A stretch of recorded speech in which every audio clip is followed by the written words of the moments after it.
رب زدني علما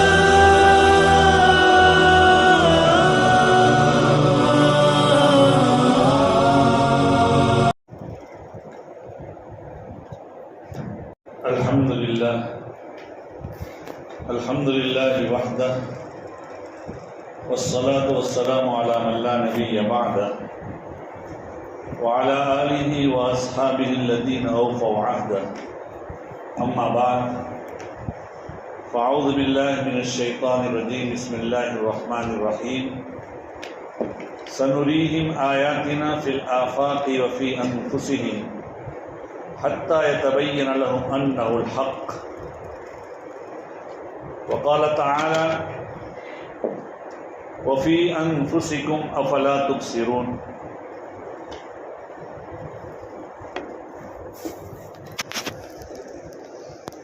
وقال شاعر لكل شيء له آية تدل على أنه واحد کھیتیاں سرسبز ہیں تیری غذا کے واسطے، کھیتیاں سرسبز ہیں تیری غذا کے واسطے، چاند سورج اور ستارے ہیں ضیاء کے واسطے، بحر و بر شمس و قمر، بحر و بر شمس و قمر ماں و شما کے واسطے، یہ جہاں تیرے لیے اور تو خدا کے واسطے۔ عزیزو، دوستو اور اساتذین امت حضرات علماء کرام، میں نہ کوئی سائنسدان ہوں، نہ میں اس میدان کا کوئی کھلاڑی ہوں، نہ میں نے ایسے کوئی کتابیں پڑھی ہیں، لیکن آپ لوگوں کا حسن ظن ہے تو آپ نے مضمون میرے حوالے کیا۔ البتہ علماء کی باتیں اور بہت سے سائنسدانوں کی باتیں جو ہوتی ہیں میرے سامنے کبھی کبھی نظر سے گزری ہے، تو وہ آپ کے سامنے گوش گزار کروں گا، بیان پیش کروں گا۔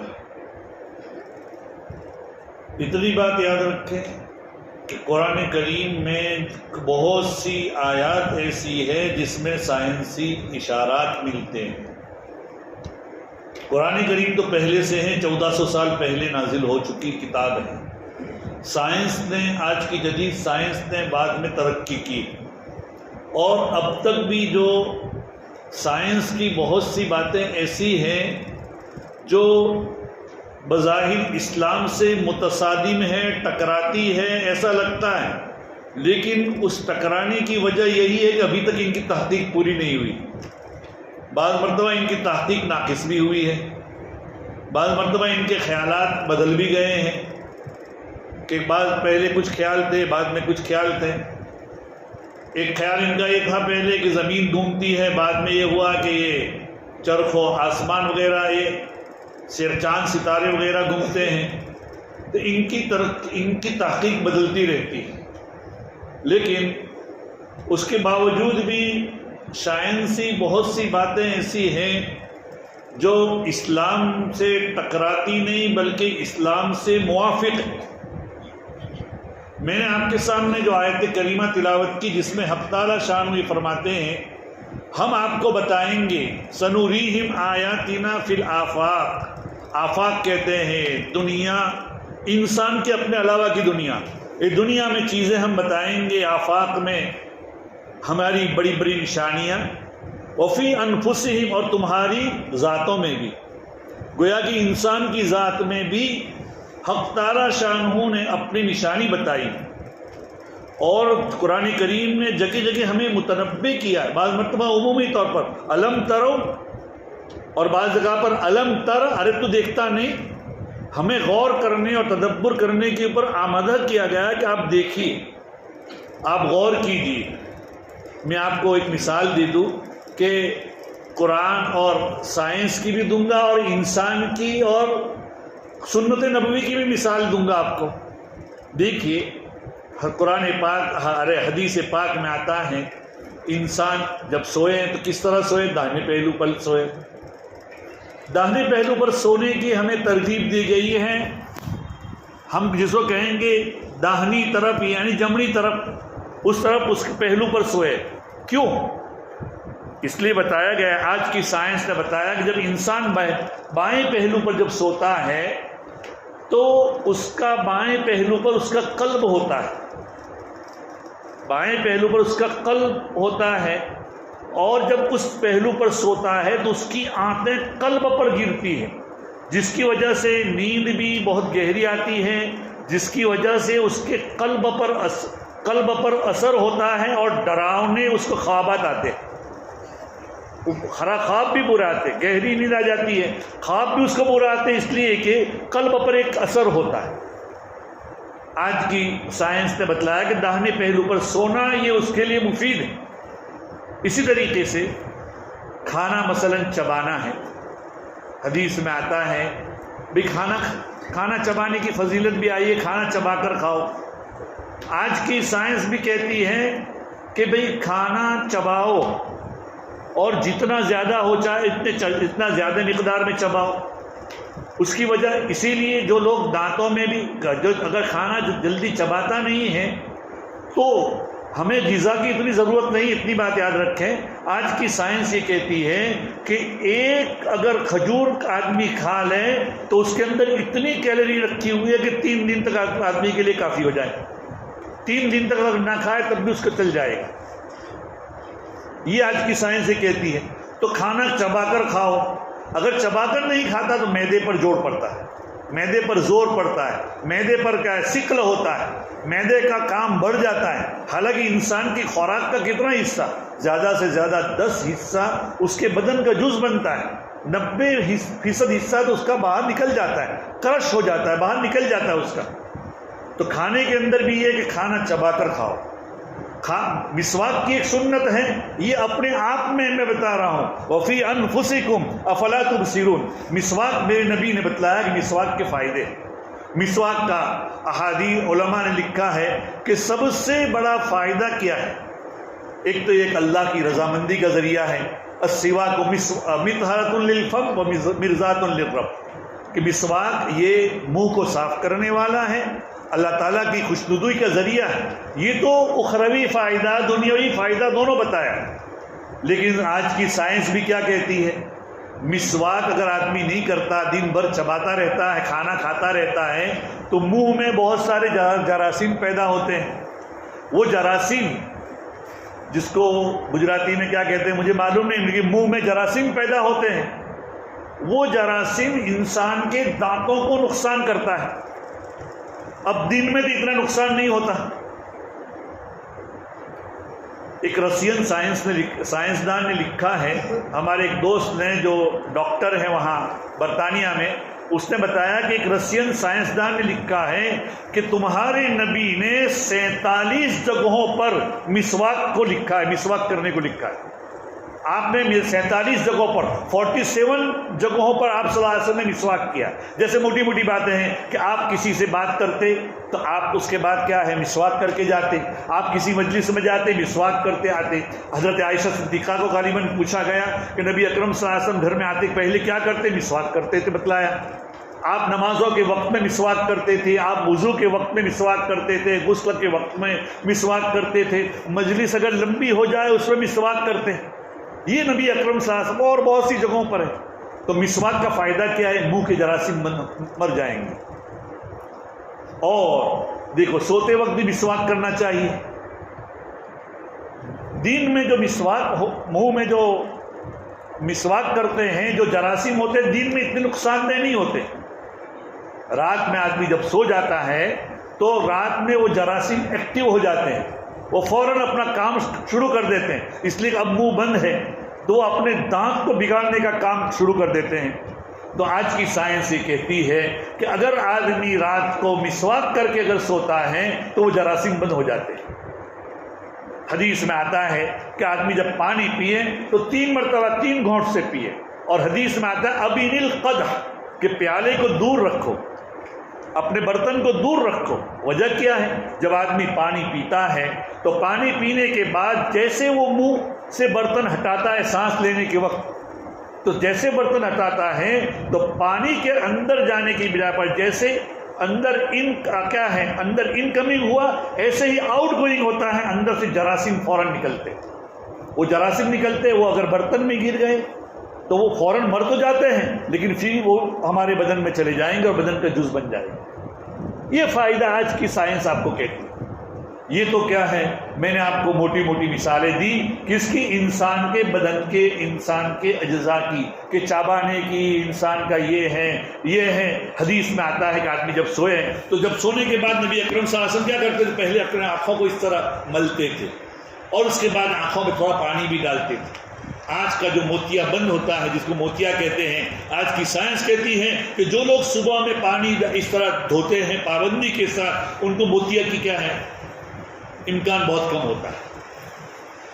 عزیزو دوستو، یہ اور ہمیں ہمارے نبی کی ایک بات یاد رکھے، ہمارے نبی کی سنتیں ہمیں سمجھ میں آویں نہ آویں، ہم تو اس لیے عمل کریں گے کہ سائنس کہتی اس لیے نہیں، بلکہ میرے نبی کی سنت، میرے نبی نے جو کیا ہے وہ سائنس کہیں یا نہ کہیں ہم اس کے اوپر عمل کریں گے. وہ تو سائنس کی تو تحقیقات بدلتی رہتی ہے، بدل سکتی ہے، کل اٹھ کر وہ اسلام دشمنی میں کچھ کا کچھ کہہ سکتے ہیں. دیکھیے انسان کے، یہ تو انسان کی بات بتائی، یہ جو دنیا اور یہ اللہ تعالیٰ نے یہ نیلگو آسمان کے نیچے جو دنیا آباد کی ہے، اس کے اندر آپ دیکھیے اس کو قرآن پاک کیا کہتا ہے. قرآن پاک کہتا ہے وَالْأَرْضَ فَرَشْنَاهَا فَنِعْمَ الْمَاهِدُونَ، یہ ہم نے زمین تمہارے لیے بچھائی. قرآن پاک میں آسمان کے بارے میں فرمایا وَهُوَ الَّذِي خَلَقَ السَّمَاوَاتِ بِغَيْرِ عَمَدٍ تَرَوْنَهَا، بغیر چھت، بغیر یہ چھت بنائی اتنی بڑی، لیکن کوئی کھمبا اور بیم نہیں ڈالا. ہماری یہ جو چھت بنی ہے اس میں بھی بڑے بڑے بیم ہیں، یہ تو یہ جو ہمارے یہاں یہ کیا ہوا ہے اس کے لیے ہمیں نظر نہیں آتی، ورنہ بیچ میں بڑے بڑے بیم ہیں، اس کے لیے یہ ٹکی ہوئی ہے. ورنہ جن لوگوں نے اس مسجد کو دیکھا ہوگا، پہلے یہاں بیچ میں بڑے بڑے کھمبے تھے جیسے دارالعلوم میں، لیکن یہ مسجد بعد میں بنائی گئی تو بیچ میں بڑے مضبوط کھمبے ڈال دیے گئے ہیں، جیسے کہ دارالعلوم میں جو کچن ہے، اس میں کچن کا جو کھانے کا ہال ہے اس میں بنائے گئے کہ اس میں بیچ میں بالکل یہ نہیں، لیکن بیم ڈالنے پڑتے ہیں. اللہ نے بغیر عمد، بغیر کسی کھمبے کے یہ آسمان کو اللہ نے بنایا. دیکھیے یہ اللہ تعالیٰ کی کیا ہے، لِكُلِّ شَيْءٍ لَهُ آیَةٌ، ہر چیز میں اللہ کی ایک نشانی ہے، تَدُلُّ عَلَىٰ أَنَّهُ وَاحِدٌ، جو دلالت کرتا ہے کہ اللہ ایک ہی ذات ہے. اگر اللہ دو ہوتے، اللہ ایک سے زیادہ ہوتا تو ان کا آپس میں اختلاف ہو جاتا اور نظام عالم درہم برہم ہو جاتا. لو کان فیہما آلہۃ الا اللہ لفسدت، یہ قرآن کہتا ہے. دیکھیے آسمان اور سورج اور چاند ہے، سورج اور چاند کو آپ دیکھیے. قرآن پاک میں حضرت ابراہیم علیہ السلام کا جہاں تذکرہ ہے سورہ انعام میں، تو ابراہیم علیہ السلام کی جو وحدانیت کیسے انہوں نے کیا، فَلَمَّا رَأَى الشَّمْسَ بَازِغَةً قَالَ هَذَا رَبِّي هَذَا أَكْبَرُ، جب سورج کو چمکتا ہوئے دیکھا تو انہوں نے کہا یہ میرا رب ہے، یہ بہت بڑا ہے. فَلَمَّا رَأَى الشَّمْسَ بَازِغَةً قَالَ هَذَا رَبِّي هَذَا أَكْبَرُ، یہ حضرت ابراہیم علیہ السلام نے کہا. اچھا اس کے بعد فوراً ہے فَلَمَّا رَأَى الْقَمَرَ بَازِغًا. اب آپ دیکھیے یہاں پر سورج کے بارے میں تو ہے، سورج کو مؤنث سے تعبیر کیا، بازغتن. جو لوگ عربی جانتے ہیں وہ لوگ جانتے ہیں، آپ لوگوں میں سے بہت سے طلبہ بھی ہیں، بہت سے علماء بھی ہو جانتے ہیں، بازغتن یہ فیمیل کا صیغہ ہے، میل کا صیغہ نہیں ہے. اور فَلَمَّا رَأَى الْقَمَرَ بَازِغًا یہ میل کا صیغہ ہے. چاند کے بارے میں تو کہا بازغن یعنی میل کا صیغہ لائے، اور سورج کے بارے میں لائے بازغتن یعنی فیمیل کا. حالانکہ آپ جانتے ہیں کہ میل اور فیمیل کا جب تذکرہ ہو تو جو بڑا ہو اس کو تو میل سے تعبیر کیا جاتا ہے. تو سورج تو بہت بڑا ہے، سورج بہت بڑا ہے چاند کے مقابلے میں، تو اس کو میل سے یعنی مذکر سے تعبیر کرنا چاہیے تھا، مؤنث سے تعبیر کرنا نہ چاہیے تھا. اس کے باوجود بھی اس کو مؤنث سے تعبیر کیا. آج کی سائنس نے اس کو ثابت کر دیا کہ یہ میل نہیں ہے، فیمیل ہی ہے. کیسے؟ جیسے کہ سائنس کہتی ہے کہ چاند سورج کی روشنی سے نور حاصل کرتا ہے، روشنی حاصل کرتا ہے. چاند چمکتا ہے اسی لیے کہ دن بھر سورج سے کیا کرتا ہے؟ اپنی روشنی حاصل کرتا ہے. اسی لیے آپ کو معلوم ہوگا، جو لوگ سائنس پڑھے ہوئے معلوم ہے کہ جب چاند اور سورج کے بیچ میں جب زمین آتی ہے تو چاند گرہن ہو جاتا ہے. اس دن چاند چمکتا نہیں، حکمت الہیہ جو بھی ہو، لیکن چاند، اور یہ ایسا ہی ہے چاند کی حیثیت سورج کے سامنے جیسے کہ بیٹا ماں کا دودھ پیتا ہے. ایسے چاند اپنے سورج کے سے اپنے کیا ہے، روشنی کا دودھ پیتا ہے، روشنی حاصل کرتا ہے. یہ چاند کی ہے پوزیشن. اس لیے یہ آج کی سائنس نے ثابت کر دیا. قرآن پاک میں ایک جگہ پر آتا ہے، میں نے دو باتیں کہی تھی کہ حدیث سے اور انسان کی دونوں باتیں ثابت کروں گا، اور قرآن سے بھی، قرآن میں بھی اشارہ ملتا ہے. دیکھیے ایک جگہ پر سورہ نور میں ہے، والذین کفروا اعمالهم کسراب والذین کفروا اعمالهم کسراب بقیعۃ یحسبه الظمآن ماء. یہاں پر اس سے پہلے جو بیان ہے، اللہ نور السماوات والارض، اللہ آسمان و زمین کو نور پیدا کا منور ہے، اللہ تعالیٰ نور دینے والے ہیں. اور اس کے بعد مومن کی مثال دی. مومن جو ہے کہ اللہ سے نور، اللہ کا نور حاصل کرتے منور رہتا ہے، اپنی زندگی منور کرتا ہے. اس کی جو تشریح ہے، تفسیر ہے، وہ اس کی جگہ پر ہے. میں یہاں پر بس اتنا، والذین کفروا اعمالهم کسراب بقیعۃ، یہاں دو قسم کے غیروں کا تذکرہ ہے، کافروں کا. ایک تو وہ کافر جو بہت سی اسلامی باتیں، مسلمانوں کی بہت سی باتیں مانتے ہیں لیکن ایمان نہیں لاتے. تو یہ ایسا ہے جیسا کہ قرآن پاک میں مثال دی. میں بہت تشریح سے نہیں جانا چاہتا، وقت تھوڑا. قرآن پاک میں مثال دی کسراب بقیعۃ یحسبہ الظمآن ماء، کہ وہ ایمان نہیں لاتا تو اس کی مثال ایسی ہے. جو ریگستان میں، ریگزار میں، رن میں سفر کرنے والے ہیں وہ لوگ جانتے ہیں. اور ہم نے بارہویں کے علاقے میں یہ بات بہت سالوں پہلے دیکھی تھی کہ جب دور سے ریگستان کو دیکھتے ہیں تو دور سے ایسا لگتا ہے پانی ہی پانی ہے، اور جب آدمی کو پیاس لگتی ہے تو پیاسی کیا ہے، پیاسے آدمی کو تو اور پانی نظر آئے گا. یحسبہ الظمآن ماء، لیکن جب قریب جاتا ہے تو کچھ بھی نہیں ہوتا. وہ کیا اپنی زندگی سے نا امید ہو کر، مایوس ہو کر زندگی سے ہاتھ دھو بیٹھتا ہے. ایسے بہت سے ایمان لائے بغیر بہت سے اعمال لوگ کرتے ہیں، لیکن وہ اعمال ان کو مفید نہیں ہوگے. یہ ایسا ہی ہے جیسے دور سے ان کو پانی نظر آ رہا ہے کہ دنیا میں کچھ فائدے ان کو نظر آ رہے ہیں، لیکن جب حقیقت کے پاس پہنچیں گے تو ان کو کوئی فائدہ نہیں پہنچے گا. یہ تو ٹھیک ہے یہاں پر، لیکن دوسرے ایسے کٹر ہوتے ہیں کہ جو کسی چیز کو مانتے نہیں.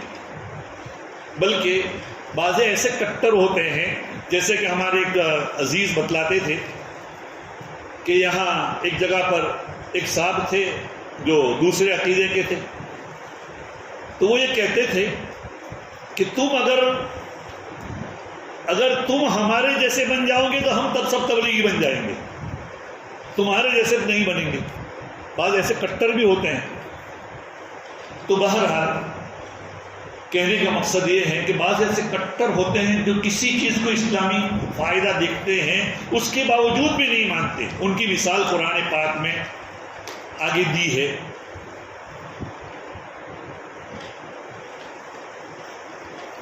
او کظلمات فی بحر لجی یغشاہ موج من فوقہ سحاب.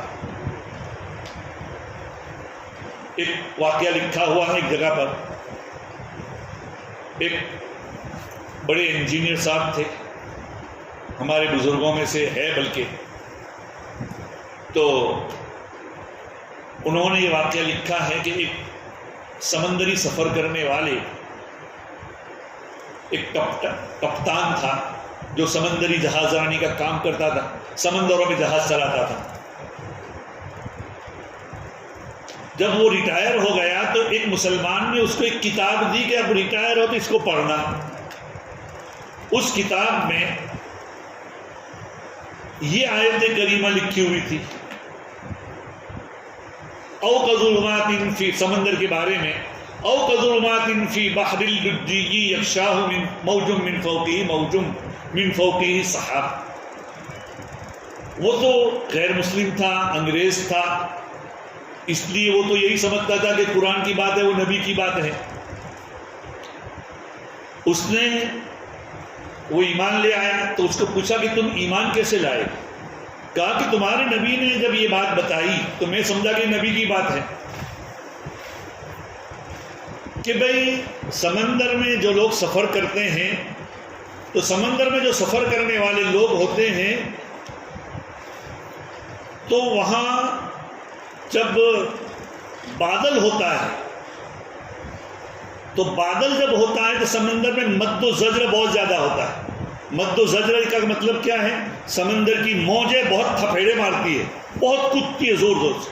بعض مرتبہ اسی کی وجہ سے، سمندروں کی تھپیڑوں کی ہی وجہ سے جہاز بھی الٹ جاتے ہیں. ابھی کچھ دنوں پہلے ایک بہت بڑا جہاز الٹ گیا، اخباروں کی سرخی میں تھا. تو سمندر کا وہ جہاز کیا اس زمانے میں بہت زیادہ تھپیڑے ہوتی ہیں، اور اگر بادل بھی ہو اور سمندر کی تھپیڑے ہو اور کوئی آدمی سمندر کے اندر اگر گھس جائے، جب ہمارا کشتی سمندر میں ہوتی ہے، بعض مرتبہ آپ جو لوگ جانتے ہیں وہ جانتے ہیں کہ سمندر جو جہاز ہوتے ہیں بڑے بڑے تو اس کا بعضی حصہ اندرونی بھی ہوتا ہے، تو اس وقت ہم ہاتھ کو بھی دیکھتے ہیں تو ہاتھ بھی نظر نہیں آتا، اتنا اندھیرا ہوتا ہے، اتنا اندھیرا ہوتا ہے. اور اس اندھیروں پر موجوں پر موجیں آتی ہیں، بادل ہوتے ہیں تو اسی کو قرآن میں پاک نے کہا، ان کفار کی مثال دی، وہ ایسی تاریکیوں میں پھنسے ہوئے ہیں کہ او کظلمات، جو سمندر میں کی تاریکیاں ہو اور سمندر جو تھپیڑے مارتا ہو، تھپیڑے پر تھپیڑے مارتا ہو، لجی یغشاہ موج من فوقہ موج، اور یغشا اور کیا من فوقہ سحاب، اور اوپر بادل ہو تو کتنا اندھیرا ہو، کتنی جہالت کی کیا اندھیرا ہو، اتنی جہالت کی اور اتنی ظلمت کی تاریکیوں میں یہ کافر پھنسا ہوا ہے. تو نبی نے جو مثالیں دی ہیں اس غیر کی، وہ یہ کہتا تھا، ورنہ قرآن نے اللہ تعالیٰ نے تو دی ہے. تو وہ جو مثالیں دی تو میں سمجھا کہ یہ جو نبی ہے تمہارا، یہ تو کیا سمندر کا سفر کیا ہوا، اس کے انوبھوی ہو گئے، تجربہ کار ہوں گے. تو پھر میں نے نبی کی سیرت کو پڑھا تو معلوم ہوا کہ محمد رسول اللہ صلی اللہ علیہ وسلم نے کبھی بھی کوئی بھی سمندری سفر نہیں کیا. تو مجھے یقین آ گیا کہ یہ نبی نے جو بات کہی ہے وہ اپنی بات نہیں ہے، یہ آسمانی بات کہہ رہا ہے، اور اسی کے اوپر میں ایمان لے آیا. یہ بات ہے بھائی. اس لیے سمندر کے اندر ایسی گہرائیاں ہوتی ہیں، ان گہرائیوں کو اس کے تجربے کی بنا پر وہ ایمان کا ذریعہ بن گئی. عزیز و دوستو، یہ گویا کہ اسلام کی اور سائنس کوئی منافی، ان کے درمیان کوئی تضاد اور کوئی نیگیٹو پہلو نہیں ہے، بلکہ ایک ہی چیز ہے. اگر کہیں نیگیٹو ہے تو وہ سائنس کی تحقیق پوری نہ ہونے کی بنا پر، ورنہ سائنس کی تحقیق اگر پوری ہو جاتی ہے تو وہ اسلام کے برابر ہوتی ہے. ایک امریکی سائنسدان نے جب کان کے بارے میں تحقیق کی تو کان کو اس نے لکھا ہے کہ یہ ایسا بنا ہوا ہے جیسے کہ ڈش اینٹینا بنا ہوا ہے، اور اس نے کہا بعد میں اس کے بارے میں کہ یہ اس کے اندر ایسے ترنگیں اندر جاتی ہیں اور اس طرح اس کی حفاظت آواز کی جاتی ہے کہ آدمی کے کان کے اور پردے کی حفاظت ہوتی ہے. اللہ نے اس طرح بنایا ہے. جب اس کو اللہ نے بنایا ہے جو سنانے والا ہے تو وہ ذات خود بحری نہیں ہو سکتی، وہ ذات ہماری ہر بات سننے والی ہے، اور اسی پر وہ توحید اور ایمان کا کیا ہے حامی بن گیا اور ایمان لے آیا. گویا کہ یہ آج کی سائنس ہمارے منافی نہیں، یہ بات کہنا چاہتا ہوں. یہ آپ جانتے ہیں کہ ہمارا نظام جو ہے، اسلامی جو نظام ہے، جیسے کہ نمازوں کا نظام ہے، وہ شمسی ہے کہ بھئی سورج نکلنے سے پہلے فجر کی نماز پڑھو، اگر سورج نکل گیا تو فجر کی نماز کا وقت چلا گیا. جب دوپہر میں زوال ہو جائے تم ظہر کی پڑھو، جب مثلین ہو جائے تو عصر کی پڑھو، سورج ڈوب جائے تو مغرب کی پڑھو، جب شفق ابیض یا شفق احمر ہو جائے علی اختلاف القولین تو اس وقت عشاء کی نماز پڑھو۔ یہ سب شمسی نظام ہے۔ لیکن یہ یومیہ جو ہمارا نظام ہے سارا کا سارا شمسی ہے، یعنی سورج کا، سولار کا نظام ہے۔ لیکن جیسے کہ گزشتہ کل آپ نے چاند دیکھ لیا ہوگا، ہمارا جو تقریبات کا نظام ہے، جیسے کہ عیدین کا نظام ہے، 10 عاشورے کا نظام ہے، یا 15ویں شعبان کا نظام ہے، یہ سب کے سب چاند کے اوپر مبنی ہوتے ہیں۔ اس کو لونار کہتے ہیں، سولار اور لونار، ان دونوں کے اوپر یہ سارا نظام ٹکا ہوا ہے۔ اسی لیے ہماری عید کی جو تعطیل ہوتی ہے طے نہیں ہوتی، عید کی چھٹی خاص کر کے اس کی ضرورت پڑتی ہے رمضان المبارک کے، رمضان کی عید پر۔ بعض مرتبہ لوگ یہ ہوتے ہیں، تو امریکہ میں ایک مرتبہ یہ تحریک چلی کہ اس سے تو کیا ہو جاتا ہے، بہت سے لوگوں نے آبجیکشن اٹھایا، اعتراضات کیے کہ یہ کیا بات ہے، تم اپنا نظام شمسی کر دو، سولار سے کر دو، لونار سے کیوں کرتے ہو؟ تو اس کے اوپر وہاں کے ایک انجینئر صاحب نے تحقیق کی، تو ان کو معلوم ہوا کہ یہاں امریکہ میں ایک جگہ کے اوپر ایک ایسا نظام ہے جو عالم کے اندر جو ہوتا ہے شمسی نظام اور آسمانی نظام میں، یہ جو ستارے اور سیاروں کا جو نظام ہے اس کی تھوڑی تھوڑی دیر میں اپڈیٹ دیتا ہے۔ وہاں گئے وہ اور کہا کہ ہمیں چاند کے بارے میں تحقیقی بتائیے کہ ہمارا چاند کیسے ہوتا ہے۔ تو انہوں نے کہا کہ دیکھیے، تمہارا جو چاند ہوتا ہے، تمہارے نبی، ہمارے نبی نے تو یہ فرمایا، انہوں نے کہا کہ صوموا لرؤیتہ وافطروا لرؤیتہ، چاند دیکھ کر روزے رکھو، چاند دیکھ کر روزے چھوڑو، اور رمضان عید مناؤ۔ یہ ہمارے نبی نے کہا۔ تو انہوں نے، اس سائنسدان نے کہا کہ اس کے بارے میں یہ ہے کہ آپ یہ کیجئے کہ ہم جو نیو مون کہتے ہیں، نیا چاند جو اگا ہے، نیو مون، وہ ایک کیا ہے، اس کو ہم ایجیکٹ کہتے ہیں، اور تم لوگ جو چاند کو دیکھتے ہو نیو مون، اس کو ہم لوگ کچھ اور کہتے ہیں، ایک لفظ ہے کہ ہم اس کو یہ کہتے ہیں، اور تمہارا چاند کی جو لکیر ہوتی ہے، چاند کا جو نشان ہوتا ہے، وہ ہم بھی تحقیقی طور پر نہیں بتا سکتے۔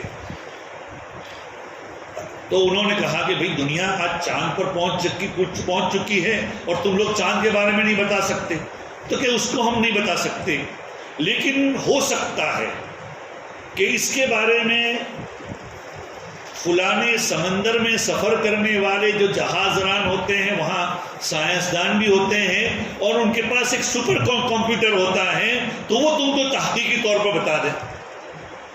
تو ان کو ان کا فون نمبر دیا گیا، وہاں ایک عورت نے اٹھایا، پوچھا کہ بھئی کیا بات ہے، ہمارا چاند کے بارے میں تحقیق کرنی تھی کہ ہمارا چاند کب ہوگا، کیونکہ نیو مون آبزرویٹری تو آپ بتا سکتے ہیں کہ کب اگنے والا ہے، ہماری جو گھڑی آتی ہے اس سے بتاتا ہے کہ نیا چاند کب اگنے والا ہے، اور آج کی سائنس بھی کہتی ہے کہ 11 ساڑھے 11 گھنٹے کے بعد چاند پیدا ہونے کے 11 ساڑھے 11 گھنٹے کے بعد ہی نظر آ سکتا ہے، اس کے بعد اس سے پہلے نظر نہیں آ سکتا، لیکن کبھی بالکل نظر نہیں بھی آتا، بالکل، اور بھی زیادہ یہ ہوتی ہے۔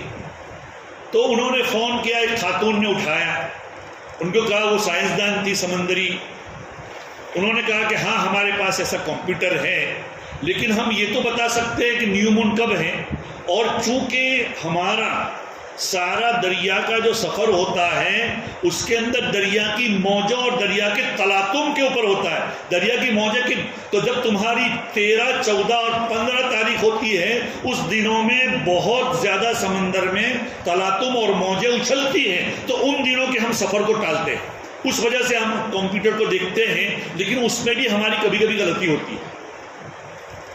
کیسے ہوتا ہے، آپ کیسے کہ ہمارا یہ بتا سکتا ہے کمپیوٹر، اور ایک تقریبی چیز، یقینی چیز نہیں، تقریبی طور پر ہم بتا سکتے ہیں کہ ان دنوں میں ہوگا۔ تو کیا آپ بتا دیجئے. تو کہا کہ ہم بہت تقریبی بتا سکتے ہیں، تعیینی طور پر نہیں بتا سکتے. اس کی وجہ یہ ہے کہ ہمارے پاس کمپیوٹر ہیں، اس میں 6000 موڈ ہیں. ان 6000 موڈوں کو ہم ملا کر کبھی تحقیق پر پہنچتے ہیں، لیکن کبھی ایک موڈ پر بھی ہماری غلطی ہو جاتی ہے تو پورا کا پورا غلط ہو جاتا ہے. اس لیے ہم تعینی طور پر نہیں بتاتے. تو تب سمجھ میں آتا ہے کہ نبی اکرم صلی اللہ علیہ وسلم نے جو بتلایا صوموا لرؤیتہ وافطروا لرؤیتہ. تو عزیز و دوستو، آج کے سائنس کا اسلام سے کوئی ٹکراؤ نہیں ہے، بلکہ اسلام اور سائنس ایک ہی چیز ہے، اور اسلام سائنس کے متصادم نہیں ہے. اور سائنس کو آج نہیں تو کل ہی بھی اسلام کے سامنے کیا اپنا سر جھکانا پڑے گا، اور اسلام کی جو بتائی ہوئی اور محمد رسول اللہ کی جو تعلیمات ہیں ان تعلیمات کے اوپر ان کو عمل کرنا ہی پڑے گا. یہ اور بات ہے کہ بطیب خاطر کرے، خوش دلی سے کرے یا ناگواری کے ساتھ کرے، لیکن ان کو ان کی تمام چیزوں کو ماننا پڑے گا. یہ کچھ جزیات تھے انسانی بدن کے، اور کچھ جزیات تھے آسمان اور زمین کے، اور بھی بہت سی باتیں ہیں. جیسے کہ آج کی سائنس سے کہتی ہے، قرآن پاک تو کہتا ہے کہ یا ایھا الناس اتقوا ربکم الذی خلقکم من نفس واحدہ، کہ جس ذات نے آپ کو ایک نفس سے بنایا. تو ہمارے یہاں تو یہ عقیدہ ہے کہ حق تعالیٰ، بلکہ یہ ہمارا کیا ہے، بالکل یقینی طور پر ہے کہ حق تعالیٰ شانہ نے پہلے حضرت آدم کو پیدا کیا، اور حضرت آدم کی بائیں پسلی سے اللہ تعالیٰ نے حضرت حوا کو پیدا کیا، پھر اس کے بعد پوری دنیا کو چلایا. ڈاروین کا مسئلہ الگ ہے. ڈاروین کو کیا ہے، جو اپنے آپ کو بندر بنانا چاہے بنا نہ سکتے ہیں. ڈاروین کے جو عقیدے ہیں اس کو سائنس بھی اب تو ٹکرا چکی ہے. لیکن انسان پہلے کون بنا؟ حضرت آدم انسان میل بنا یا فیمیل بنی؟ تو ہمارا عقیدہ ہے کہ حضرت آدم پہلے پیدا ہوئے، اور اس کے بعد حضرت حوا. بلکہ یہ یقینی طور پر ہماری کتابوں میں ہر چیز میں، اور قرآن پاک کی تفسیر سے ہمیں معلوم ہوتا ہے. آج کی سائنس کہتی ہے کہ انسان اور عورت، مرد اور عورت دونوں کے انڈے جو ہوتے ہیں ان میں عورت میں 2 ایکس ہوتے ہیں. جو لوگ فزکس پڑھتے ہیں یا سائنس کی لائن سے پڑھے ہوئے وہ جانتے ہیں 2 ایکس ہوتے ہیں عورت کے انڈے میں، عورت کے جراثیم میں. اور مرد کے جراثیم میں ایک وائی ہوتا ہے اور ایک ایکس ہوتا ہے. جب میاں بیوی کا میلان ہوتا ہے اور اللہ تعالیٰ کو منظور ہوتا ہے کہ بچہ پیدا ہو، نطفہ کا استقرار منظور ہوتا ہے، تو باپ کا نطفہ ماں کے رحم میں جاتا ہے، وہاں ان کا یہ ہوگا میلان ہوتا ہے، دونوں کے نطفے ملتے ہیں. اب وہاں جو 4 قسم کے وہاں نطفے جمع ہوئے، 4 قسم کے جراثیم جمع ہوئے، 2 ایکس جمع ہوئے اور ایک ایکس اور ایک وائی جمع ہوا. سائنس کہتی ہے کہ وائی، مرد کا وائی اور عورت کا ایکس اگر ملتا ہے تو اس سے مذکر پیدا ہوتا ہے، لڑکا پیدا ہوتا ہے. اور اگر مرد کا ایکس اور عورت کا بھی ایکس مل جائے اس کی لڑکی پیدا ہوتی ہے. یہ آج کی سائنس یہ کہتی ہے. اب یہ بات تو یقینی ہے کہ ایک ایکس مرد میں بھی ہے اور 2 ایکس عورتوں میں ہے، عورت میں. اگر عورت پہلے پیدا ہوتی، عورت پہلے پیدا کی ہوتی حق تعالیٰ شانہ نے، تو دونوں ایکس تو مرد کیسے پیدا ہوتا؟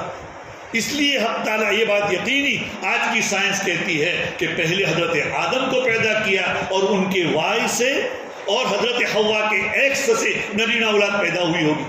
یہ آج کی سائنس اس کی کیا تحقیق کر رہی ہے؟ تحقیق میں کہہ رہی ہے کہ پہلے حضرت آدم کو پیدا کیا اور پھر حضرت حوا کو پیدا کیا. میں بہت سی باتیں ایسے کہنا چاہتا لیکن وقت اب نہیں ہے، اور اسی پر اپنی بات کو کیا ختم کرتا ہوں. اللہ تعالی ہمیں، آپ لوگوں کی حوصلے کی میں قدر کرتا ہوں. آپ لوگوں کو اللہ جزائے خیر دے، اور جس لائن میں بھی آپ پڑھتے اور دینی دنیاوی تعلیم دے رہے ہیں اس میں ترقی نصیب فرمائیں، اور اسلام کا بھی آپ کو سپہ سالار بنائیں. اور یہ جو اہل صفہ ہیں اللہ تعالیٰ ان کی بھی ہمتوں اور حوصلوں میں اللہ تعالیٰ بلندی اور فتح فرمائے، ان کے جذبات کو اللہ تعالیٰ اور بلند فرمائے، ان کی خدمات کو قبول فرمائے اور مسائل کو آسان فرمائے. وآخر دعوانا الحمدللہ رب العالمین. سبحان اللہ بحمدہ، سبحانک اللہم وبحمدک، نشہد ان لا الہ الا انت